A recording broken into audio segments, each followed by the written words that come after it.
Qadınlara pivə, araq, narkotik pulsuzdur. Xanımlara viski, meyvə, qəlyan ödənişsiz. Niyə pulsuzdur? Ona görə ki, Azərbaycan xanımı dünyada əxlaqsız kimi tanınmalıdır.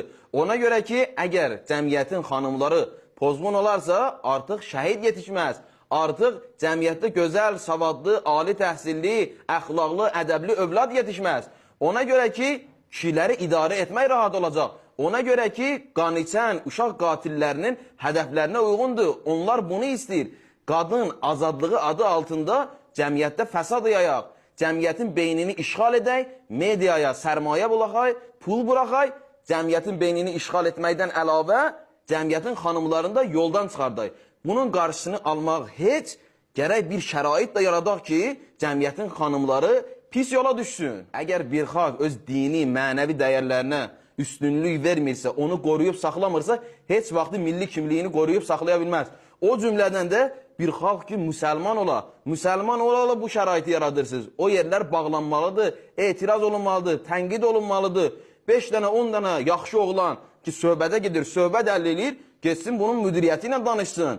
Məsələni aydınlaşdırsın, başa salsın. Sonra da deyirsiniz, mənim nəyimə lazım. Elə mənim nəyimə lazım, sənə nə? Özü bilər, cəmiyyəti bugünə qoyub. Əgər heç kəs biganə qalmasa cəmiyyətdə baş verən proseslərlə bağlı, cəmiyyət bugünə qalmaz. Hicablı xanımlar sizə od qoyub. Ona görə ki, hədəflərinizə uyğun deyil, hədəflərinizə çata bilmirsiniz. Ona görə ki, şeytan yolu tutmuşsunuz, şeytanın xətti var.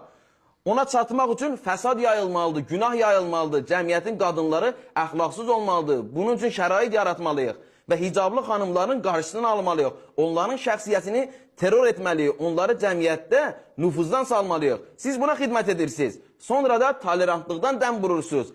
Əxlaqsızlar üçün tolerantlıq var, amma hicablı, namaz qılan, oruç tutanlar üçün niyə tolerantlıq yoxdur? Qadınlara pivə, araq, narkotik pulsuzdur.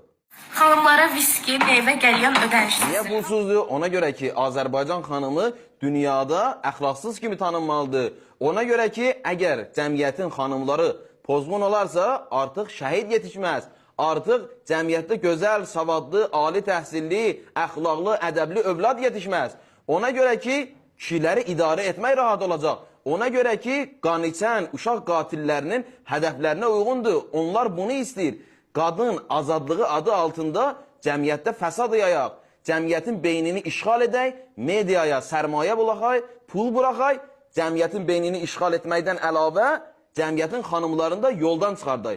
Bunun qarşısını almaq heç gərək bir şərait də yaradaq ki, cəmiyyətin xanımları pis yola düşsün. Əgər bir xalq öz dini